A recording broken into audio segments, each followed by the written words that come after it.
Hello बच्चों, कैसे हो सब? ठीक हो? तो आज हम पढ़ेंगे मोल कंसेप्ट इन सॉल्यूशन। इससे पहले एक वीडियो बनाई थी मोल कंसेप्ट की, वो वीडियो देखना, उसके बाद ही ये वीडियो शुरू करना आपने, ठीक है? उस वीडियो का लिंक डिस्क्रिप्शन बॉक्स में आपको मिल जाएगा, तो वो देखना पहले। तो मोल कंसेप्ट इन सॉल्यूशंस, उससे पहले देखते हैं कि सॉल्यूशन क्या होता है। Solution is a homogeneous mixture of two or more substances। कोई भी दो या दो से ज्यादा सब्सटेंसेस को जब हम मिक्स करते हैं और वो मिक्सचर एक होमोजीनियस मिक्सचर बने, तो उसको हम बोलते हैं कि हमारे पास एक सॉल्यूशन बन गया। अब सॉल्यूशन में दो चीजें होती हैं हमारे पास, एक होता है सोल्यूट और एक होता है सोलवेंट, ठीक है? एक होता है सोल्यूट और एक होता है सोलवेंट। कोई भी हमारे पास जैसे तीन चार चीजें मिलके बना रही हैं एक सॉल्यूशन बना रही है, इसमें से कोई भी एक होगा जो ज्यादा अमाउंट में होगा, जैसे सी को मान लेते हैं सोलवेंट। जब हमारे पास तीन चार चीजें दो या दो से ज्यादा चीजें मिलके सॉल्यूशन बनाती हैं, तो हमारे पास एक ही कंपोनेंट होता है जो होता है सोलवेंट, और बाकी सारे क्या होते हैं? बाकी सारे होते हैं सोल्यूट, ठीक है? और अगर हमारे पास एक सोल्यूट हो और एक ही सोलवेंट हो, तो उसे हम बोलते हैं बाइनरी सॉल्यूशन। Binary solution. तो आज हम पढ़ेंगे अपने बाइनरी सॉल्यूशंस के बारे में ही पढ़ेंगे, जिसमें हमारे पास एक सोल्यूट होता है और एक क्या होता है? सोलवेंट। तो अब देखो, एक सॉल्यूशन जो हम घर पे आम बनाते हैं, हमने सॉल्ट लिया, सॉल्ट को हमने वाटर में क्या कर दिया? डिसॉल्व कर दिया, और हमारे पास क्या बन गया? सॉल्ट सॉल्यूशन, ठीक है? हमने सॉल्ट लिया, वाटर में डिसॉल्व कर दिया, और हमारे पास बन गया सॉल्ट सॉल्यूशन।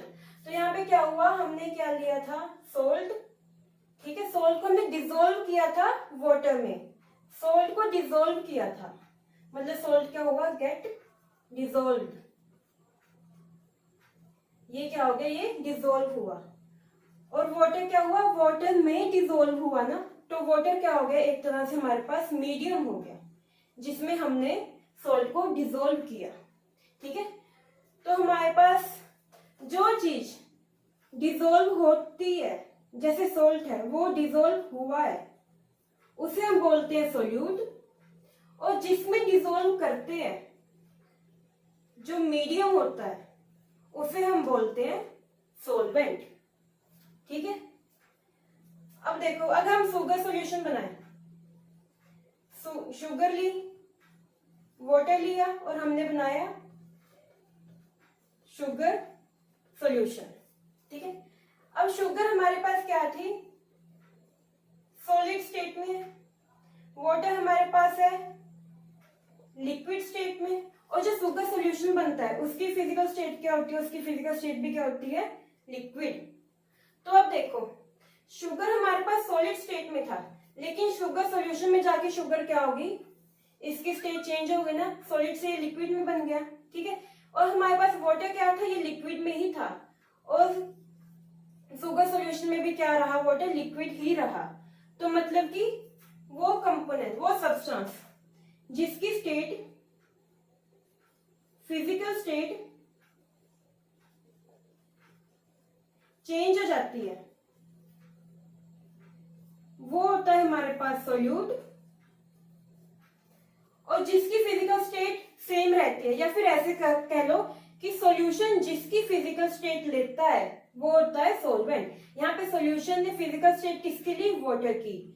सॉल्यूशन हमारे पास लिक्विड है, वाटर भी लिक्विड था, तो किसकी फिजिकल स्टेट ली? वाटर की, ठीक है ना? तो हमारे पास जो फिजिकल स्टेट सॉल्यूशन लेगा जिसकी, वो होगा सोलवेंट, या फिर ऐसे कह लो कि जिसकी फिजिकल स्टेट चेंज नहीं होती, वो होगा सोलवेंट। तो इसमें क्या होता है? फिजिकल स्टेट रिमेन सेम, इसकी फिजिकल स्टेट क्या रहती है? सेम रहती है, ठीक है? तो हमारे पास दो तरीके हो गए पता करने के कि हमारे पास सोल्यूशन में सोल्यूट कौन सा है, सोलवेंट कौन सा है। पहला तरीका कि जिसको हमने डिसोल्व किया वो हो गया सोल्यूट, और जिसमें डिसोल्व हुआ वो हो गया सोलवेंट। दूसरा, जिसकी फिजिकल स्टेट चेंज हो गई वो हो गया हमारे पास सोल्यूट, और जिसकी फिजिकल स्टेट हमारे पास सेम रही वो हो गया सोलवेंट। अब हमारे पास तीसरा एक तरीका है सोल्यूट और सोलवेंट को देखने का, उसमें वो ये है कि जिसकी अमाउंट कम होती है वो होता है सोल्यूट, और जिसकी अमाउंट ज्यादा होती है वो होता है हमारे पास सोलवेंट। जैसे एग्जांपल देखें, अगर हमारे पास 10% इथेनॉल और 90% वाटर मिलके सॉल्यूशन बना रहे हैं, तो इसमें आप इजीली बता सकते हो कि सोल्यूट कौन सा होगा, जिसकी अमाउंट कम होगी। इथेनॉल की अमाउंट 10% है और वाटर की अमाउंट कितनी है, 90%। तो इजीली बता सकते हो इसमें कौन सा सोल्यूट है, इसमें सोल्यूट होगा हमारे पास इथेनॉल, ठीक है, क्योंकि इसकी अमाउंट कम थी। तो जिसकी अमाउंट लेस है वो सोल्यूट है, जिसकी अमाउंट ज्यादा है वो क्या है, सोलवेंट। हम लेते हैं, हमारे पास मान लो 73 ग्राम है HCl और 54 ग्राम वाटर, ये आपस में मिलके बना रहे हैं एक सॉल्यूशन। क्या बना रहे हैं, सॉल्यूशन। तो अब इसमें बता सकते हो कि हमारे पास सोल्यूट कौन सा होगा। हमने कहा था जिसकी लेस अमाउंट होगी वो हमारे पास सोल्यूट होगा। तो अगर यहाँ पे देखें तो सोल्यूट कौन सा बनता है, हमारे पास वाटर बनता है, ठीक है ना, क्योंकि इसकी कम अमाउंट है, ये 54 ग्राम है, जबकि HCl क्या है 73 ग्राम। लेकिन ये गलत है, वाटर हमारे पास सोल्यूट नहीं होगा, क्योंकि जब हम देखते हैं लेस अमाउंट, अगर परसेंटेज दिए फिर तो ठीक है, लेकिन अगर हमारे पास ग्राम या वॉल्यूम में दिया हुआ है तो हम वो नहीं देखेंगे, हम उसको पहले चेंज करेंगे नंबर ऑफ मोल्स में। तो जैसे यहाँ पे HCl के अगर हम नंबर ऑफ मोल्स निकालें, गिवन मास कितने 73, और इसका मॉलिक्यूलर मास कितना होता है 1 हाइड्रोजन का, और क्लोरीन का 35.5, कितना हो गया 36.5, और यहाँ पे कैलकुलेट करके नंबर ऑफ मोल्स कितने आए 2। HCl के नंबर ऑफ मोल्स कितने हैं 2। अगर वाटर के देखें नंबर ऑफ मोल्स, तो वाटर का गिवन मास 54, इसका मॉलिक्यूलर मास कितना होता है 2 + 16 = 18 हो गया, और इसके नंबर ऑफ मोल्स हमारे पास क्या है 3। इसके नंबर ऑफ मोल्स हमारे पास क्या है 3 है। तो अब देखो हमारे पास HCl के नंबर ऑफ मोल्स कितने 2, H2 के कितने 3। तो अब हमारे पास लेस अमाउंट में क्या है HCl, और मोर अमाउंट में क्या है, ज्यादा अमाउंट में क्या है वाटर, ठीक है। तो हम अपने मास से या वॉल्यूम से नहीं देखेंगे सोल्यूट या सोलवेंट कौन सा है, हम देखेंगे नंबर ऑफ मोल्स से, ठीक है। तो हमारे पास लेस अमाउंट किस में होनी चाहिए, in terms of number of moles, और लार्ज अमाउंट पे किस में होनी चाहिए, in terms of number of moles. Clear हो गया। अगर हमारे पास कोई सोल्यूशन दिया हुआ है और उसे पहचानना है कि सोल्यूट कौन सा है, सोलवेंट कौन सा है, ये 3 तरीके हैं। पहला, जो सा डिसोल्व हो गया, जो डिसोल्व हो रहा है वो सोल्यूट है, और दूसरा तरीका क्या है, फिजिकल स्टेट जिसकी चेंज हो जाती है वो सोल्यूट है, और तीसरा तरीका है जो लेस अमाउंट में होगा वो क्या है हमारे पास सोल्यूट है। तो क्लियर हो गया यहाँ तक। अब आगे देखते हैं हम कि हमारे पास कोई सॉल्यूशन दिया हुआ है, उसकी हम कंसंट्रेशन को एक्सप्रेस करना है। एक सॉल्यूशन की कंसंट्रेशन को एक्सप्रेस करने के लिए हमारे पास कई तरीके होते हैं। पहले तो बात करते हैं कि कंसंट्रेशन ऑफ सॉल्यूशन क्या होता है। Concentration of solution, concentration of solution, इसका मतलब है कि amount of solute dissolve in known amount of solvent या फिर solution। मतलब कि हमारे पास एक सॉल्यूशन में कितना सोल्यूट है या फिर एक सॉल्वेंट में कितना सोल्यूट है, वो चीज को हम क्या बोलते हैं, कंसंट्रेशन। अब कंसंट्रेशन को एक्सप्रेस करने के लिए हमारे पास कई मेथड है। पहला है हमारे पास मास परसेंट, दूसरा है volume percent, mass by volume percent, strength, molarity, molality, ये मोलैरिटी है, ये मोलैलिटी है, मोल फ्रैक्शन, नॉर्मेलिटी और लास्ट पीपीएम। इसमें से ये चार हम आज पढ़ेंगे, ये इससे नेक्स्ट वीडियो में और ये उससे नेक्स्ट वीडियो में पढ़ेंगे, ठीक है। तो हम आज इन चारों की बात करते हैं, इनकी बात हम अपनी नेक्स्ट वीडियो में करेंगे। तो पहले मास परसेंट, पहले से स्टार्ट करते हैं। पहला हमारे पास क्या था, मास परसेंट। इसे हम वेट परसेंट भी बोल सकते हैं, ठीक है ना। कई बुक्स में आपको मास परसेंट लिखा हुआ मिलेगा, कई बुक्स में आपको वेट परसेंट लिखा हुआ मिलेगा, ठीक है ना।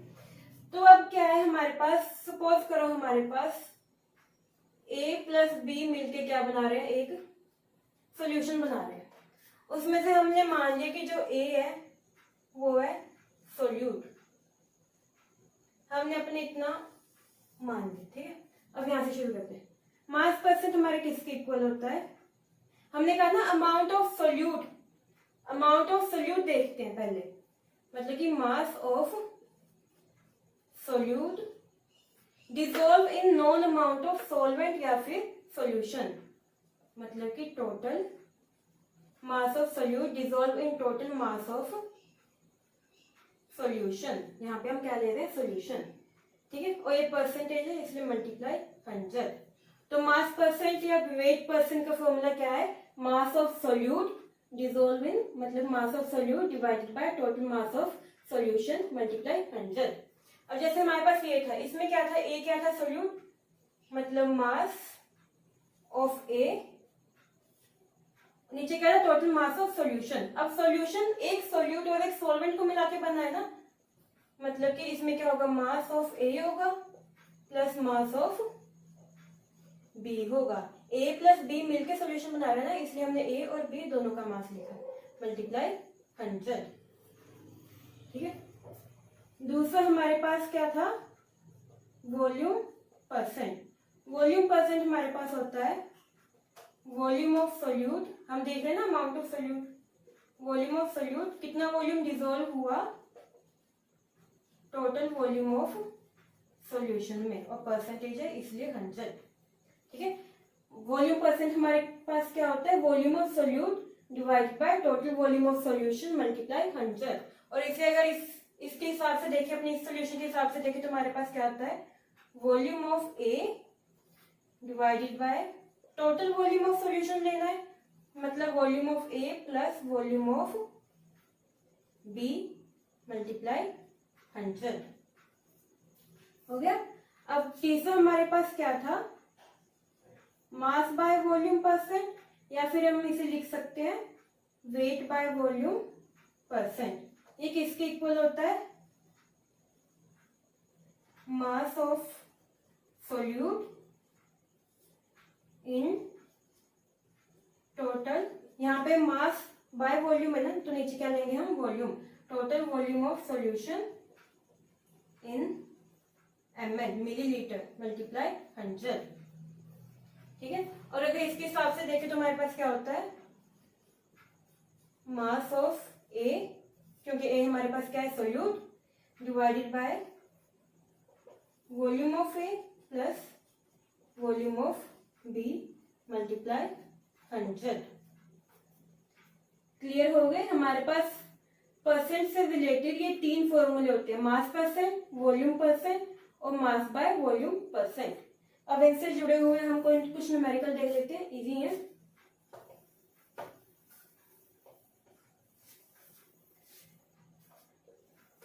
जैसे हमारे पास फर्स्ट क्वेश्चन है, उसमें क्या कह रहा है कि वो 5 ग्राम of solute dissolve in 50 gram of water, find wait percent. 5 gram solute है जो 50 ग्राम वाटर में डिजोल्व हो रहा है। अब हमें फाइंड करना है वेट परसेंट। वेट परसेंट का फॉर्मूला हमारे पास है, फाइंड करना इजी है। किसके इक्वल होगा? मास ऑफ सोल्यूट कितना दिया है? 5 ग्राम। टोटल मास ऑफ सोल्यूशन यहाँ पे dissolve in 50 gram of water का है ना, 50 ग्राम ऑफ वाटर, मतलब कि अगर सोल्यूशन बनाना है तो उसमें 5 ग्राम सोल्यूट होगा, 50 ग्राम वाटर होगा, मतलब कि 5 ग्राम सोल्यूट प्लस 50 ग्राम सॉल्वेंट ने मिलके क्या बनाया? एक सोल्यूशन बनाया। यहाँ पे लिखा है टोटल मास ऑफ सोल्यूशन, ये सोल्यूशन का मास मल्टीप्लाई 100। इसे सोल्व करके हमारे पास क्या आ जाएगा? Wait percent. ठीक है। अब हमारे पास अगर और देखें, हमारे पास अगर इन्होंने कहा हुआ है कि अगर 10 ml of ethanol dissolves in 90 ml of water, find volume percent of ethanol। Ethanol का हमें क्या फाइंड करना है? Volume percent. जो ये मास percent, volume percent, mass by volume percent है ना, ये हम सोल्यूट के फाइंड कर रहे हैं, ठीक है ना। वॉल्यूम परसेंट ऑफ इथेनॉल, तो हमारे पास वॉल्यूम परसेंट का क्या फॉर्मूला था? वॉल्यूम ऑफ सोल्यूट, सोल्यूट कौन सा है? Ethanol, divide by total volume of solution. Total volume कितना हो गया हमारे पास? 10 प्लस 90 इंटू 100, ये कितना हो गया? 10%। क्लियर हो गया। अगर हमारे पास दूसरा क्वेश्चन देखते हैं, अब हम mass weight by volume percent या मास बाय वॉल्यूम परसेंट से रिलेटेड क्वेश्चन देखें तो हमारे पास है 10 gram of solute dissolve in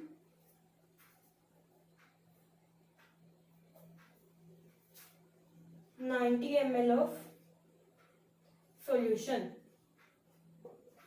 find weight by volume percent। अब weight by volume percent find करना तो हमारे पास फॉर्मूला है mass of solute. Mass of solute कितना है? 10 gram. Total volume of solutions in ml, तो हमारे पास 10 gram of solute dissolve in 90 ml of solution. यहाँ पे हमारे पास सॉल्यूशन का क्या दिया हुआ है? Volume 90 multiply 100। इसे सोल्व करके जो हमारे पास आ जाएगी परसेंट, वो हमारे पास क्या होगी? Wait by volume percent. Clear हो गया। अब यहाँ से एक बात हम देख लें बच्चों। अब देखो हमारे पास जो ये मेडिसिन है सेंसोडेंट, इसमें दिया हुआ इन्होंने 5% weight by weight potassium nitrate. Weight by weight का मतलब है कि इन्होंने हमारे पास वेट परसेंट दी है। वेट परसेंट कितनी दी है? 5%। तो अगर हम अपना पूरा फॉर्मूला देखें वेट परसेंट का, तो weight of solute over total weight of solution. अब टोटल वेट इन्होंने हमें यहाँ पे दिया है 100 ग्राम। 100 ग्राम हमारे पास टोटल वेट है। तो अगर इस फॉर्मूले में हमें पुट करें, हमारे पास सोल्यूट क्या है? इसमें पोटेशियम नाइट्रेट। इस फॉर्मूले में हमने वेट परसेंट पुट किया, 5% हमें दिया हुआ था। 100 ग्राम टोटल वेट ऑफ सोल्यूशन था, तो हमारे पास यहाँ से वेट ऑफ पोटेशियम नाइट्रेट कितना आ गया? 5 ग्राम। मतलब कि 5 ग्राम पोटेशियम नाइट्रेट प्रेजेंट है इस पूरी मेडिसिन में, अगर ये मेडिसिन 100 ग्राम की है। इस एग्जाम्पल में देखो हमारे पास इन्होंने दिया है कि हमारे पास जो कफ सिरप है वो उसके ईच 5 ml में क्या है? अल्कोहल कितनी है? 5% volume by volume. Volume by volume का मतलब कि वॉल्यूम परसेंट। अल्कोहल की वॉल्यूम परसेंट कितनी दी है इन्होंने? 5% दी है। और 5% कितने में? मतलब कि अगर 5 ml सोल्यूशन ले रहे हैं उसमें 5% हमारे पास अल्कोहल है। तो अपने फॉर्मूले में अगर पुट करेंगे तो वॉल्यूम परसेंट 5% है। वॉल्यूम ऑफ सोल्यूट, सोल्यूट क्या है? अल्कोहल। ये हमें फाइंड करना है कि 5 ml में हमने कितना अल्कोहल लिया, और टोटल वॉल्यूम ऑफ सोल्यूशन कितना है? 5 ml, क्योंकि हम ईच 5 ml की बात कर रहे हैं, हर एक 5 ml की। तो अगर हमने इसको सोल्व किया, सोल्व करने के बाद हमारे पास आया कि volume of solution in 5 ml is, volume of alcohol in 5 ml is 0.25 ml। हमारे पास जब भी हम कफ सिरप का 5 ml सॉल्यूशन लेंगे, 5 ml कफ सिरप लेंगे, तो उसमें क्या होगा? हमारे पास 0.25 ml उस सिरप में अल्कोहल होगी। देखते हैं कि हमारे पास क्या हो रहा है कि हमारे पास कई सोल्यूट होते हैं जो किस में डिजोल्व होते हैं, वाटर में। और कई सॉल्यूट्स होते हैं जो डिजोल्व होते हैं वाटर के अलावा किसी में भी, जैसे अल्कोहल में हो गए, ठीक है, या बेंजीन में हो गए, या फिर क्लोरोफॉर्म में हो गए, अलग अलग, मतलब वाटर के अलावा किसी भी और सॉल्वेंट में डिजोल्व हो रहा है सोल्यूट। और एक कंडीशन है हमारे पास सोल्यूट डिजोल्व हो रहा है वाटर में। जब सोल्यूट वाटर में डिजोल्व होता है तो हम उसे बोलते हैं एक्वस सॉल्यूशन। और जब सोल्यूट वाटर के अलावा किसी भी सॉल्वेंट में डिजोल्व होता है, मतलब सॉल्वेंट वाटर नहीं है, वाटर के अलावा कोई और है, तो हम उसे बोलते हैं नॉन एक्वस सॉल्यूशन। क्लियर हो गया?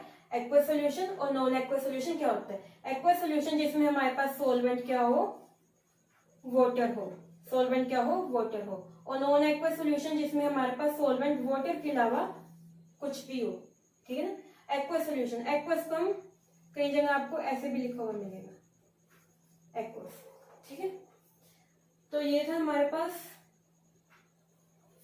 अब हमने चौथा हमारे पास कंसंट्रेशन को हम किस फॉर्म में एक्सप्रेस करते हैं? स्ट्रेंथ की फॉर्म में।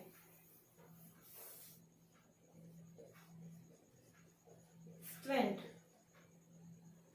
अगर कोई हमसे पूछ ले कि आपके पास एक सॉल्यूशन है, इस सॉल्यूशन की स्ट्रेंथ बताओ, तो हम कैसे बताएंगे? स्ट्रेंथ होता है mass of solute in gram over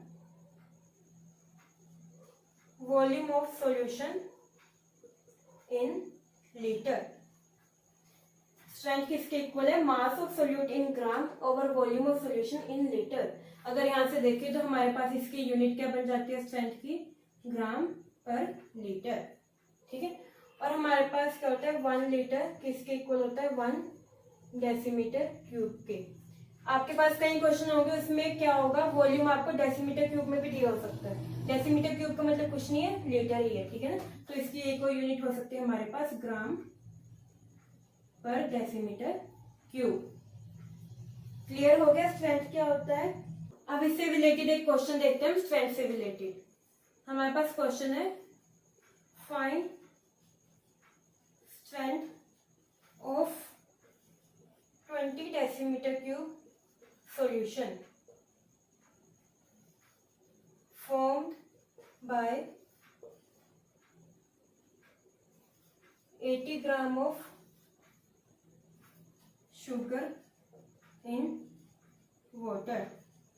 हमें फाइंड करनी है स्ट्रेंथ एक सॉल्यूशन की, और वो सॉल्यूशन कैसे बना है? शुगर और वाटर को मिला के। शुगर कितनी है हमारे पास? 80 ग्राम। 80 ग्राम शुगर हमारे पास वाटर में डिजोल्व हुई है, और उसने क्या बनाया? Sugar solution. कितना शुगर सॉल्यूशन बनाया है? 20 डेसीमीटर क्यूब। इसे क्या फाइंड करनी है? स्ट्रेंथ। इजी है। स्ट्रेंथ हमारे पास क्या है? Mass of solute in gram. Solute क्या है? शुगर, और शुगर का मास कितना है? 80 ग्राम।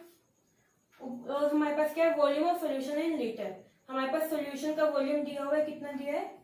20 डेसीमीटर क्यूब। यहां से अगर फाइंड करें तो हमारे पास क्या आ जाता है? 4 ग्राम पर डेसीमीटर क्यूब। और इसे ऐसे भी लिख सकते हैं 4 ग्राम पर लीटर। ये हमारे पास क्या आ गई? स्ट्रेंथ। इजी है, कुछ नहीं करना, बस हमें मास ऑफ सोल्यूट और हमारे पास सोल्यूशन का जो वॉल्यूम दिया है वो लेने हैं, उनको डिवाइड करना है, हमारे पास क्या आ जाएगी? स्ट्रेंथ। एक और क्वेश्चन देखते हैं इससे रिलेटेड। अभी हम क्वेश्चन में क्या कह रहा है कि how many gram of NaCl dissolves in water to form 250 ml of solution, and strength of solution is 5.5 gram पर लीटर। इसमें क्या हमारे पास है कि NaCl वाटर में डिसॉल्व होकर उसने एक सॉल्यूशन बनाया है। सॉल्यूशन का वॉल्यूम कितना दिया है 250 ml, to form 250 ml of solution. और हमारे पास स्ट्रेंथ गिवन है सॉल्यूशन की 5.5 ग्राम पर लीटर। NaCl वाटर में डिसॉल्व हो गया और 250 ml उसने बना दिया सॉल्यूशन। उस सॉल्यूशन की स्ट्रेंथ हमारे पास दी है 5.5 ग्राम पर लीटर। हमें फाइंड करना है कि कितना NaCl डिसॉल्व किया है। NaCl यहाँ पे क्या है, सोल्यूट है ना, तो हमें फाइंड करना है कि हमने कितने ग्राम NaCl डिसॉल्व किया है वाटर में कि हमारे पास 5.5 ग्राम पर लीटर स्ट्रेंथ आ गई। इजी है, फॉर्मूले से देखें तो हमारे पास फॉर्मूले में क्या था, strength is equals to mass of solute over volume of solution, यही था ना। तो हमारे पास स्ट्रेंथ कितनी है 5.5 ग्राम पर लीटर। मास ऑफ सोल्यूट कितना है पता नहीं, यही तो फाइंड करना है ना। सोल्यूट क्या था NaCl, मतलब mass of NaCl over volume of solution in litre. हमारे पास volume of solution in litre है, तो हमारे पास यहाँ पे वॉल्यूम कितना है सॉल्यूशन का 250 ml। यहाँ पे क्या है मिलीलीटर में दिया हुआ है, तो इसको पहले क्या करेंगे हम लीटर में कन्वर्ट करेंगे। लीटर में कन्वर्ट करने के लिए क्या करेंगे 1000 से डिवाइड।